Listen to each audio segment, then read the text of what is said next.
Welcome, everyone. What is your relationship with writing letters? Are you texting, see you with just two letters, see you, or have you maybe given up writing a long time ago? I know that I used to write poetry, and then once I started academic education, I stopped writing poetry. So until recently, I didn't write poems or didn't really write anything unless I had to. So for 20 years, I wasn't writing poetry until I guess the academia finally got out of my system. But what is your relationship with letters? In today's presentation, I wanted to talk about letters specifically, and maybe, hopefully, inspire you to take a different approach to letters, to contemplate letters more, but above all, to expand your knowledge of the universe, of reality. Because believe it or not, our ancestors from many cultures and traditions, they took letters and writing very seriously. So the magic of letters, that's how I titled this lesson, this class that I wanted to share with you. Right, so let us begin by having a look. Let's just take a look at the beginning here. So I titled this presentation The Magic of Letters, and I'm going to talk about alphabets, talismans, and sacred writing. Right, so we will talk about the origins of alphabet, sacred letters, including Gematria and Abjad and some other systems in other countries where letters were used for numbers, right? That you probably know in terms of numerology. Magical alphabets, as if existing alphabets were not magical enough already, there were also magical alphabets, alphabets used specifically for esoteric or occult purposes or for shorthand of certain, kind of spiritual practices. Then we'll talk about talismans, magic squares, calligraphy, and runes. The origins of alphabet. Did you ever think about it? Did you wonder, why do we write the way we write? Now, probably if you're listening to me, you write and read English. And I myself, I grew up with two alphabets, Latin and Cyrillic. And then later on in my 30s, I also learned Hebrew alphabet. And now I'm also exposed often to the Arabic alphabet, although I don't read or write I don't really speak Arabic either. There are many alphabets, I'm sure, that you've seen, that you know, but why? Why did an alphabet get invented? As you probably know, the first writing, the human writing, wasn't actually an alphabet, but it was a writing of symbols, right? So you had a drawing of a cow instead of an actual cow, and sun to represent the sun, because we have to call it something. If we are to write down that, I sold you 5 cows, so I will draw 5 cows, for example. And that is enough until more complex, abstract ideas come in. So for 5 cows and for morning sunrise, drawings are probably good enough. But what happens when you need to write, let's say, I am hopelessly in love. How do you draw that? And that's a whole different subject when we talk about hieroglyphs and, those pictograms that, of course, were also evolving into more abstract text, into more abstract representation of these things that have nothing to do, with the physical objects. But I just want you to think about it for a moment. What magical experience, what a magical practice it is to write. We don't draw, we don't represent the concept with pictures, we even break it down into letters. So we create letters, we write in letters that represent sounds. If we write even pictures, however, think that the cow that you are drawing is not the actual cow that you are seeing. You are writing something on paper that will somehow represent a cow, and yet it will not be that cow. It will represent any cow. So there is a lot of philosophical ideas to discuss here. But to break down a word into sounds and then to have representation of these sounds as letters, it's an altogether even more magical process, because now you are creating something. You are writing down that which doesn't have an actual form. You are writing love in letters, and it makes you think of an actual feeling of love. Think about the books that you read. What is your favorite book? And when you read it, when you read the physical text, how did it make you feel? And now think that this physical text is just a collection of letters. It's just an alphabet jumbled around and connected in various ways. So it is the most profound, the most, powerful form of magic to represent something that moves you to your heart, that can change your life, with just a collection of signs. I remember when I was growing up, there was a book by Bulgakov called Master and Margarita. I don't know how familiar you are. It's been translated into various languages, but one of the most famous quotes from that book is, "Manuscripts don't burn." One of the, or let's say the main protagonist of the book says, "No, I burned my manuscript. I don't have it anymore." And he receives his manuscript back with words, "No, manuscripts don't burn. You cannot erase the magic that you have created with letters." You could say that an alphabet, just like language, is a metaphysical description of reality. It is symbolic in its essence.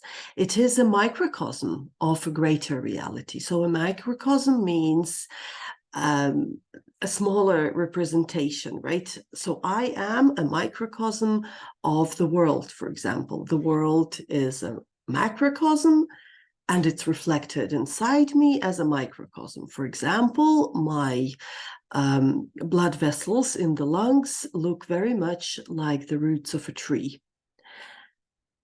And the whole universe is connected through a network that can be resembled, that can be likened to the roots of a tree, for example. And one can use the Hermetic principle of as above, so below. So the greater the metaphysical reality is represented by the physical reality. That cow that I am describing is not any particular cow is not this cow, or it can be this cow, right? But when I tell you a cow, I just say the word cow, and you have an image in your mind which represents all the cows that you've seen, or maybe the last one you've seen, or maybe what you know about cows. But it is a symbol, right? We're not holding an actual cow, we're talking about, so we're conceptualizing something. So it is essentially metaphysical.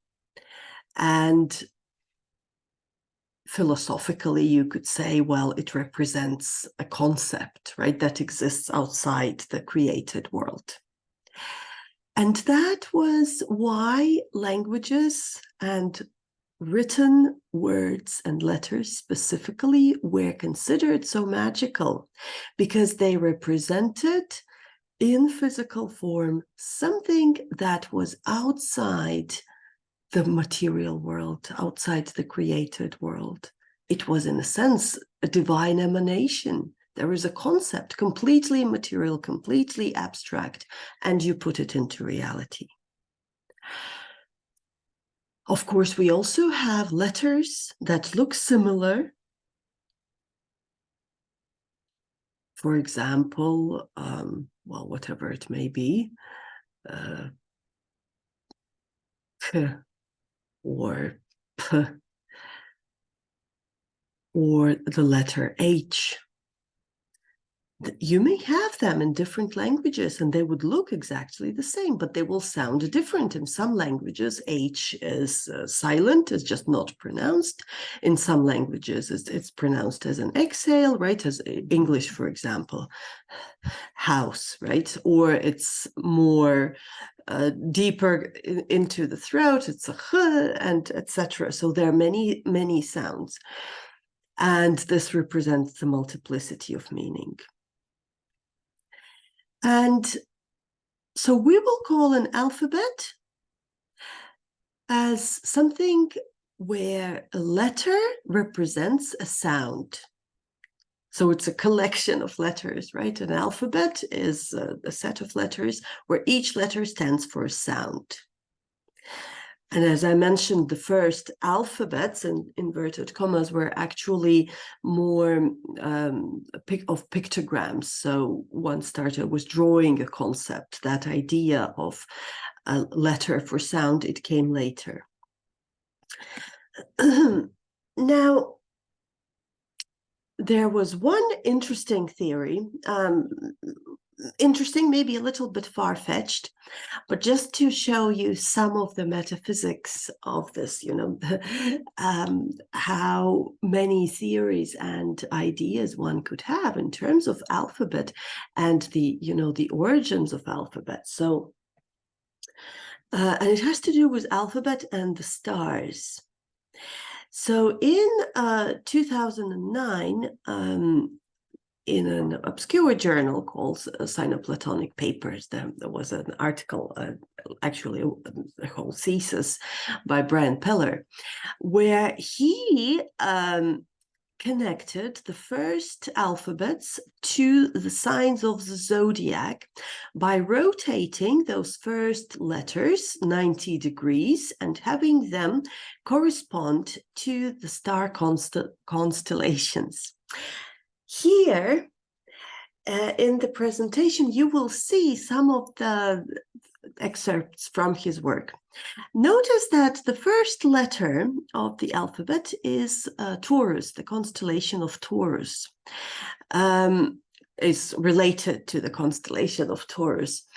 In modern Hebrew, the letter Aleph means bull. It also means abundance, riches.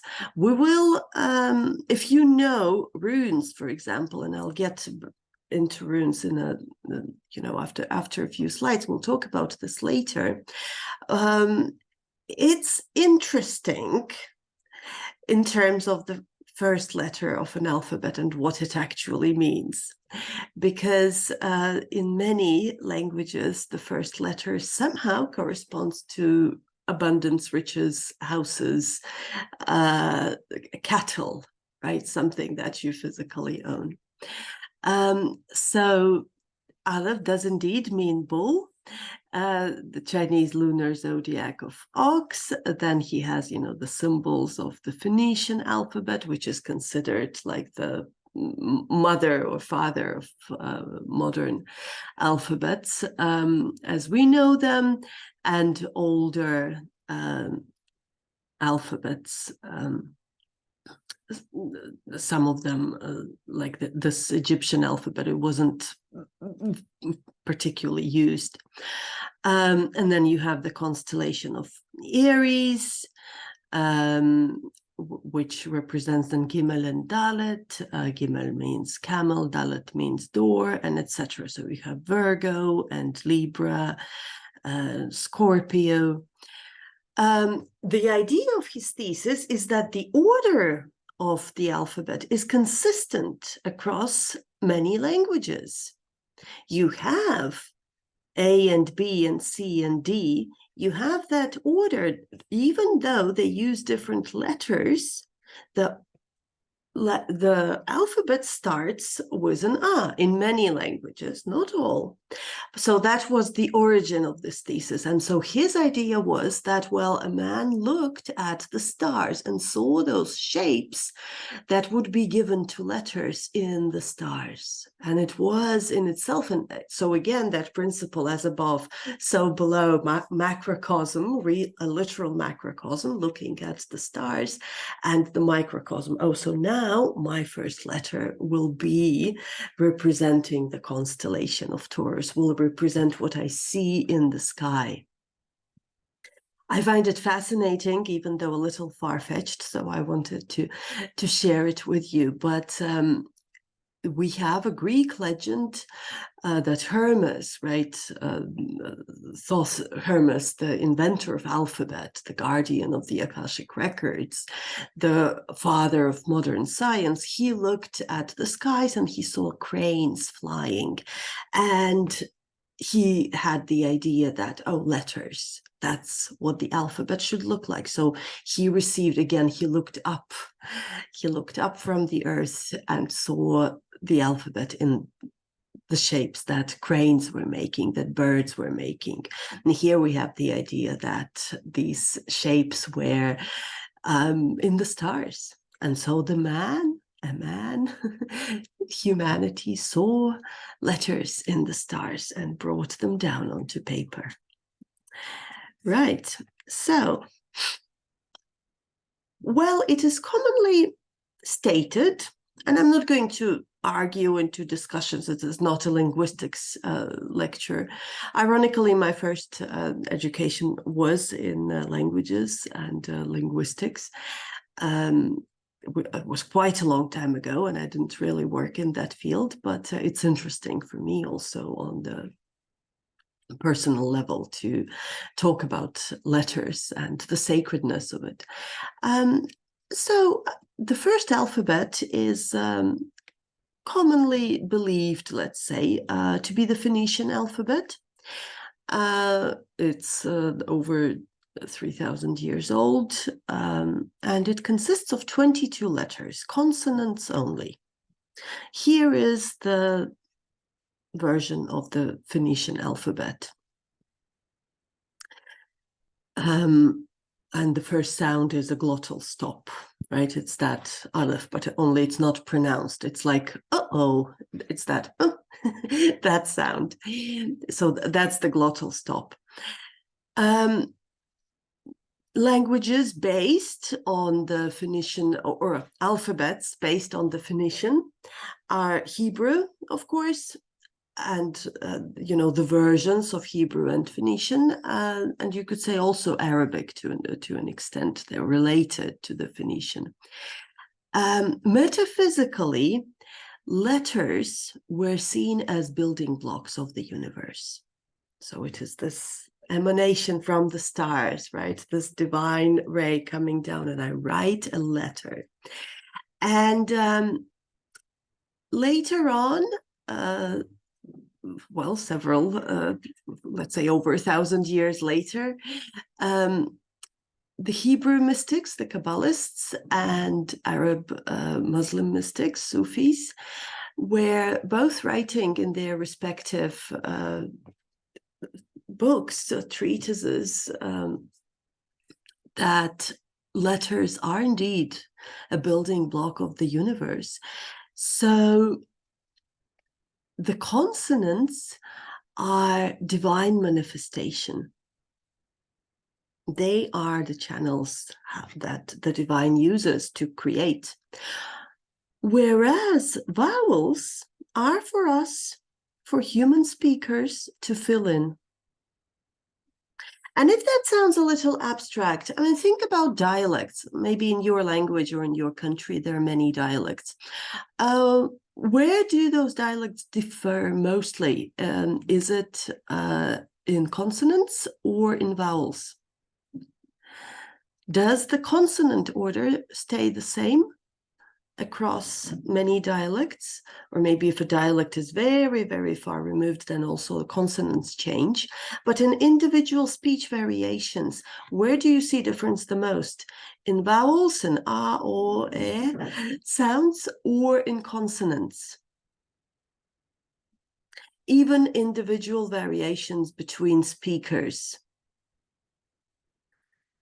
And of course, if you are able to well, if you know the meaning of words, are you able to read without vowels? So that's also something to consider. But that was the metaphysical explanation for and kind of metaphysical usage of those alphabets, where, you know, the consonants are fixed, they're set, they are given from the divine, but vowels are for us to fill in. So we don't write them. They are ours. They are, you could say the consonants are masculine, but vowels are feminine. They are hidden. They are flowing. They come with, you know, we fill them in ourselves. Well, I think by now we figured out that letters were quite sacred. And I'm sure you heard about gematria and having numbers, a numerical value assigned to letters. There are two possible usages here. One would be to use letters instead of numbers. So instead of a number 5, in many languages, historically, let's say, people would write a letter, right? Because maybe a number system wasn't developed or came later. But there is another usage, and that is a more metaphysical usage, where letters are assigned numerical values, and one uses those numerical values to work with words, right? So both were actually used. It was common knowledge, and it was commonly let's say, language, the letters of an alphabet were commonly used in many cultures, many languages, many traditions, to write down numbers in very physical reality. Like, for example, you owe me 100, right? So here we have the Hebrew alphabet. That's how much you owe me, right? 100. But of course, in metaphysical terms, in the more sacred work with language, so one begins to add up numbers in sacred texts, for example, and those versions are many. But I'm sure you heard about gematria and Kabbalah, even if you haven't studied it. And you heard maybe from the Gospel of John, oh, the number of the beast is 666, right? Whatever that may mean, and all the possible variations. Oh, the emperor, this, yes, his name, the letters of his name add up to 666. He's the beast. Emperor, that also adds up to 666, and number of Jesus is 888. Etc. So that's this usage of number values, numerical values assigned to letters for metaphysical purpose. But I just want to make it clear that it wasn't the only purpose. Letters were used to represent numbers. And one example that you know is the Roman numerals, which we are still using in some contexts. These are Roman letters, but they are used to represent numbers. It's a bit of a clumsy system. You can't really do arithmetics with it, but that's one of the examples. So here we have Arabic letters, which also have numerical values, the same principle as in Hebrew. Here we have Greek letters, and the respective numbers assigned to them, used in very mundane numerical calculations throughout history. Circled are the three letters that are no longer part of the Greek language, but they were used to represent numbers.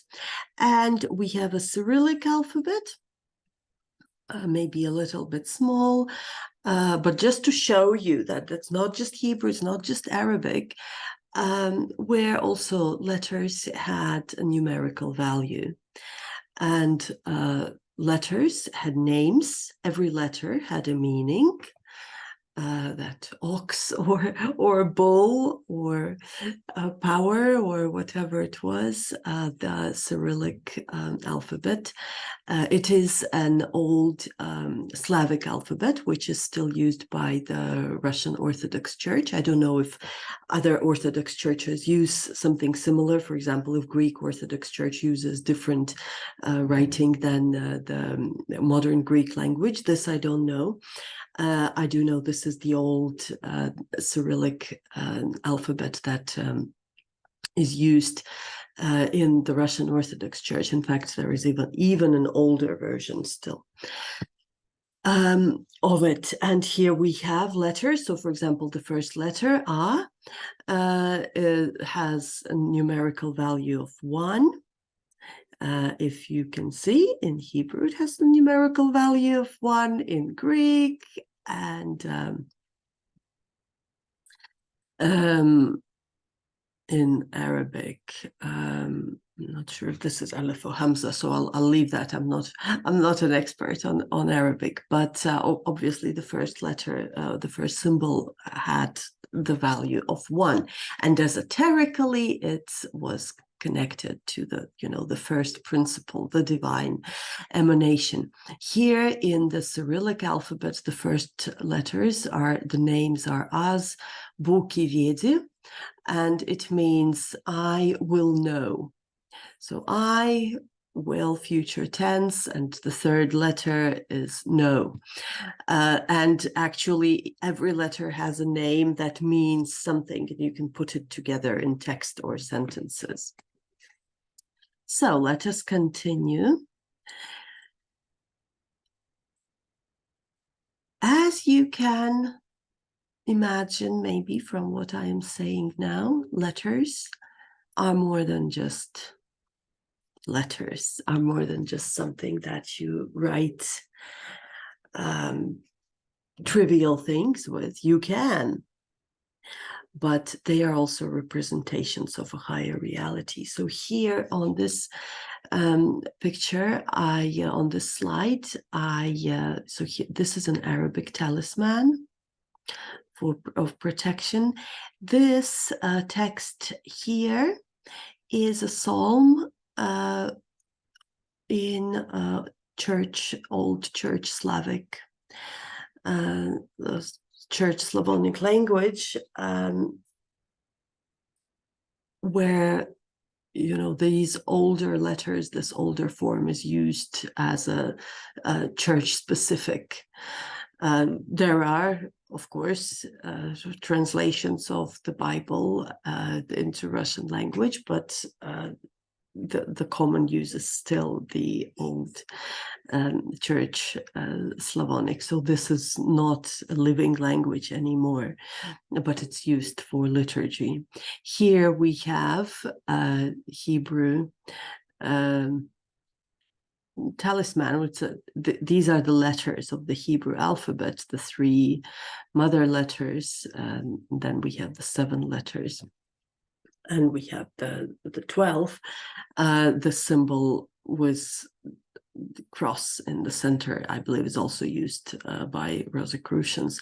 And here we have runes. And just to kind of bring the attention to the fact that, yes, runes are used by many as, a form of magic, right?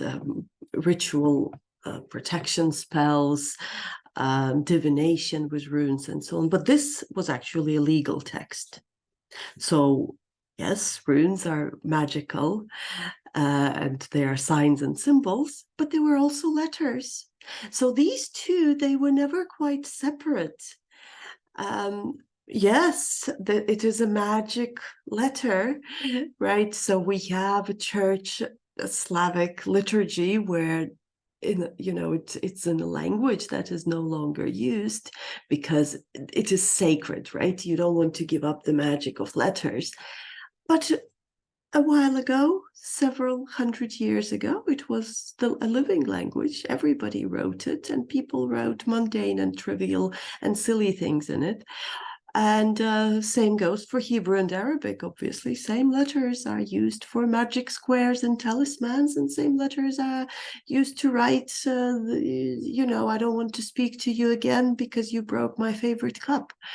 And so here we have legal codex in runic letters. So it's an official state document, no magic.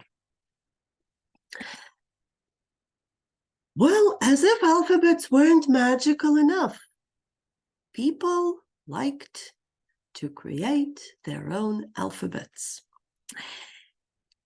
So, of course, it wasn't really necessary for a while. And this became popular with in the West, in our tradition, and during Renaissance, especially.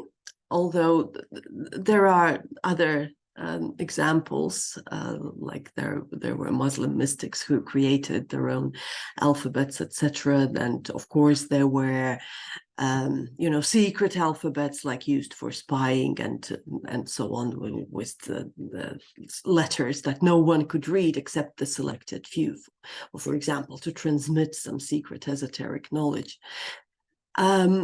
Here, I wanted to give the example of magical alphabet, so used specifically for magic, for the occult.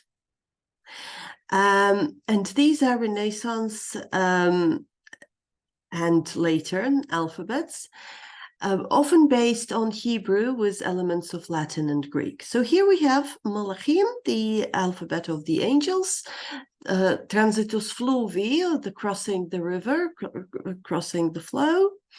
And we have a Theban alphabet on Honorius, very famous magical alphabet, right? Used to write sigils and spells and create magical talismans.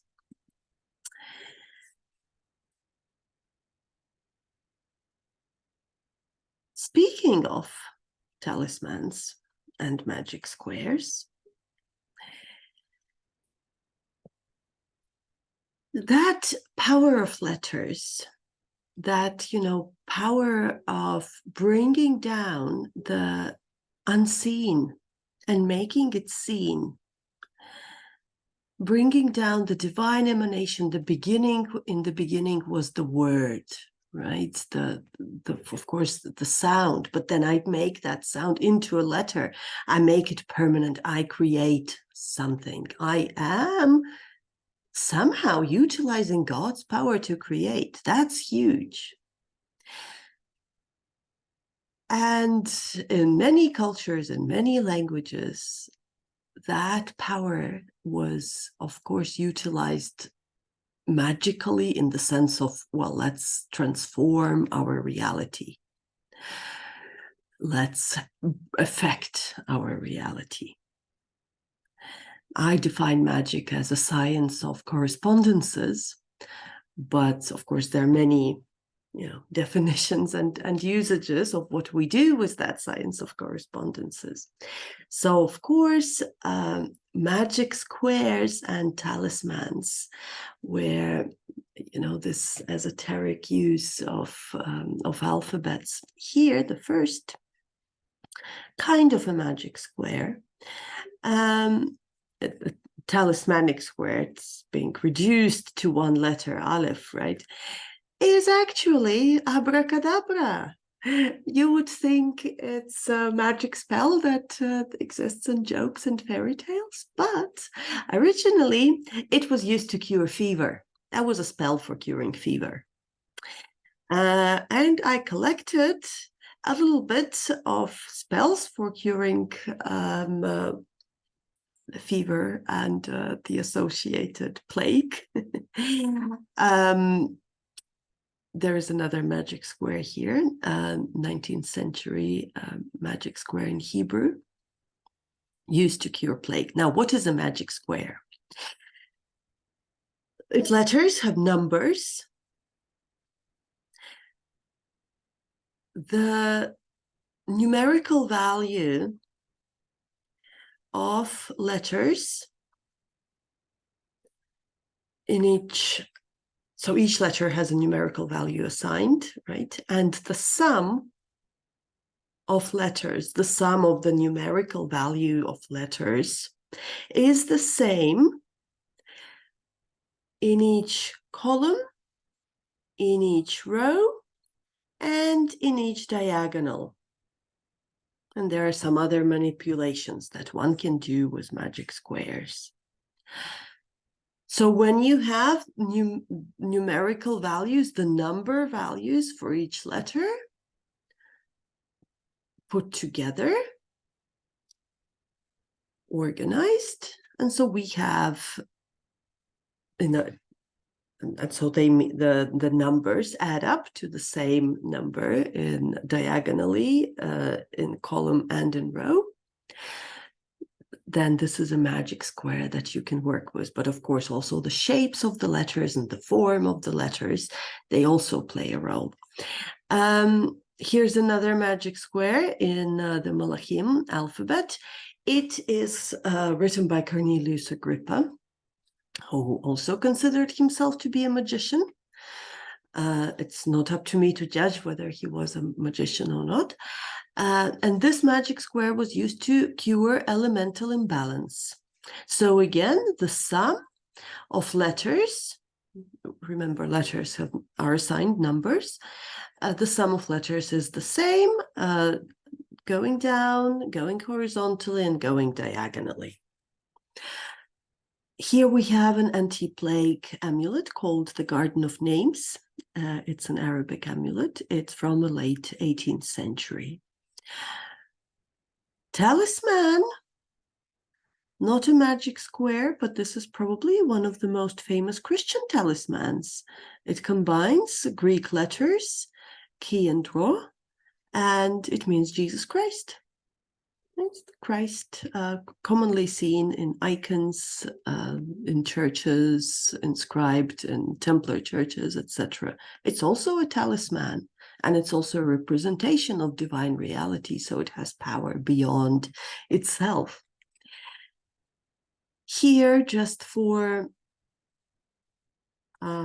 digression, is a full talisman of protection. It's taken from Benabel Wen's Tao of Craft. It's also a talisman combining sacred letters and calligraphy. But we don't discuss, Chinese and Japanese talismans here, because it's not the alphabet in this sense that I'm talking about.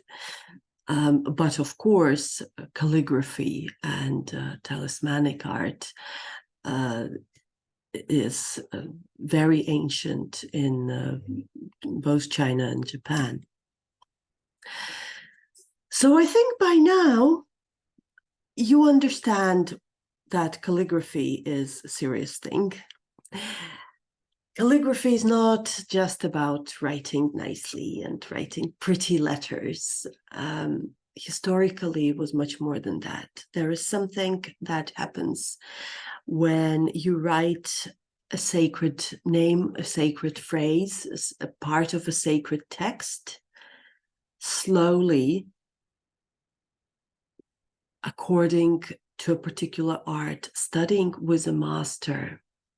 Why would you think people would go and study with a master for 7, 8, 10 years to write? To write beautiful representations of reality, right? To write beautifully. Why was it so important? The books written by hand, right? Took years to copy, slowly, with pictures, with drawings, with calligraphy. Well, it's not very productive, not at all. No. But then when you invent the printing press, and then when you eventually, write CU into letters, and when nobody has time to write and take the, time to digest the actual magic, then of course we still need that magic. And then, of course, we will want magical alphabets because our own are not magical anymore. And of course, we will seek other means to connect to that magic, which is always there. But so calligraphy has historically, of course, been a sacred art of bringing down the divine, the unmanifest, into the manifest. And so here I have the Bismillah in Arabic. This is the Om Mani Padme Hum mantra in Sanskrit, I believe. And here is the Japanese calligraphy. And I think I don't need to explain much in terms of what it means and why calligraphy is still important and is such a powerful practice to connect with the divine, with the real, right, with that bigger world of reality. I can't avoid runes, or I can't not avoid, but I have to mention runes, of course.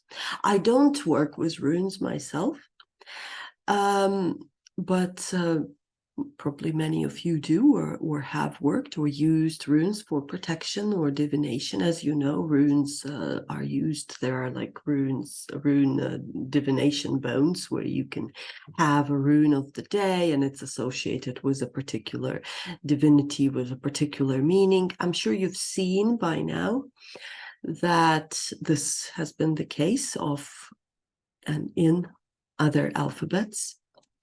Arabic, Hebrew, Slavic, etc. So this is definitely not exclusive to runes, but in our Northern European history, runes in the England, Germany, Scandinavia, and even the Slavic countries, Slavic nations, runes have played an important role, and it's important to address it. And they also have a dark history, a dark, more recent history, which is also important to address because everything has an element of darkness in it somehow.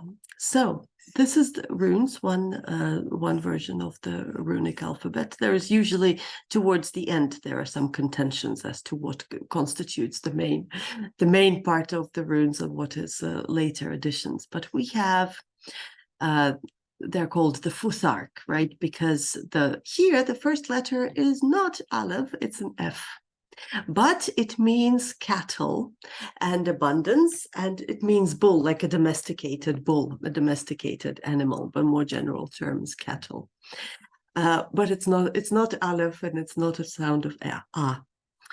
And it looks like an F, right? So these runes, they played a foundational role in, the modern English, the modern Scandinavian languages spoken and written, and it's a huge part of the culture.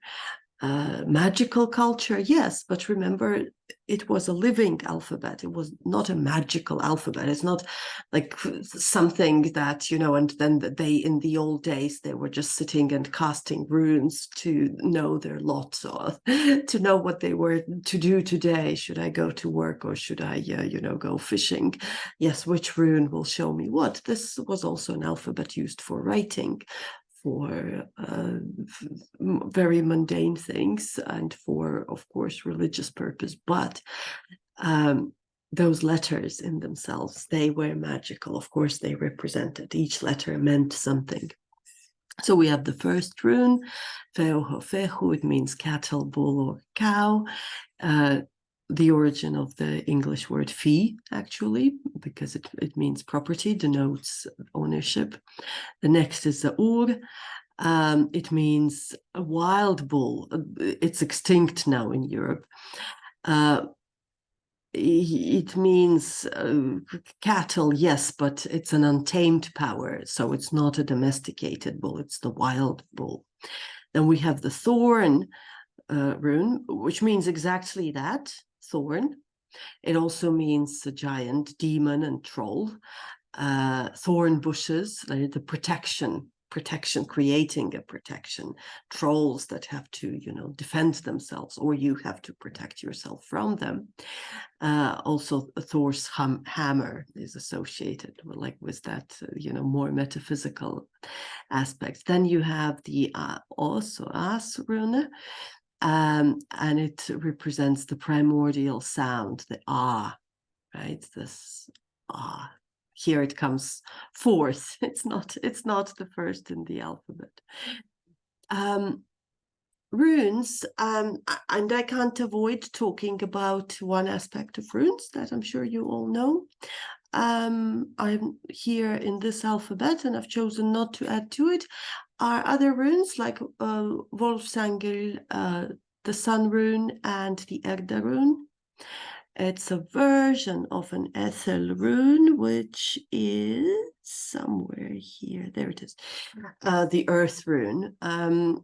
The other one would have little wings, little hooks here, very commonly used in many crafts, right? Cross-stitch patterns, traditional cross-stitch patterns across many nations would use these structures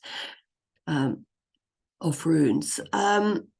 So those extra runes are still used by some practitioners, like neo-pagans in Germany, for example, but they are connected to the work of Guido von List.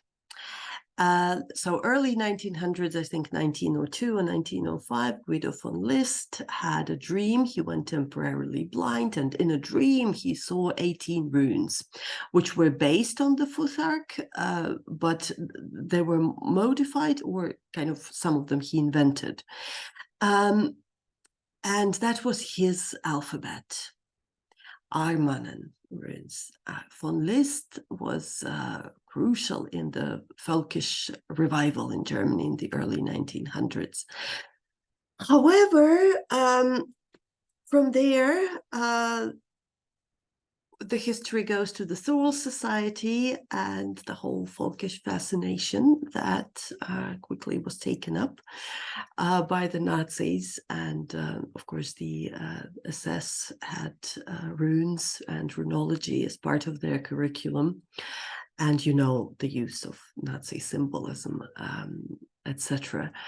And we have to talk about that, and we have to remember that as soon as we begin believing that only our alphabet is magical and has magical properties, and letters mean all kinds of magical things, and thus we are better than everyone else, we can descend into something that will cause great death and destruction. Maybe not on the scale that the SS and the Nazis accomplished, but it can play out in many different ways, and that's also part of reality. But that's also one aspect of the runes, and of course. That work with runes is what is known to many Europeans the most, probably, and also the Americans, of course, because of that common heritage. I personally don't work with runes. I would use Hebrew or Arabic letters for this type of work, like esoteric. And it's kind of interesting to see that our modern languages that we write and read in, they don't have these associations anymore.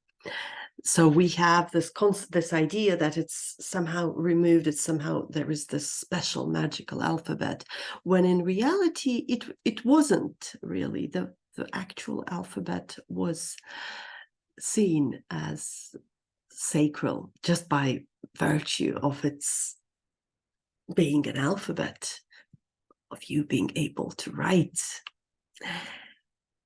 So I hope I've given you some food for thought, but not gone too deeply or overwhelmed unnecessarily.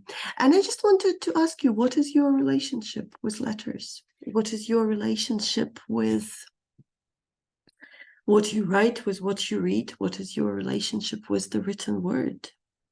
And are you using some of the talismans or protective amulets, etc.? Or maybe you're working with runes, and what does it mean to you? And the next exploration that we will hopefully do soon has to do with sacred drawing. It's an extension of sacred writing, but it's less constricted, less direct, I suppose. Although we touched upon it a little bit in terms of talismans and sigils. So drawing that is not related to forming words, to forming meaning, but drawing that is just used for talismanic purposes, right? So hopefully in the next video, we'll talk about automatic writing and drawing, neurographics, sigils and waves. That's in voodoo and magical sigils. Yes, and if you need to find out more about my work, I'm not a linguist, I'm an Akashic Records reader. So you can check out my website, healing-radiance.com. And until then, thank you for watching, and I wish you a wonderful day. Thank you.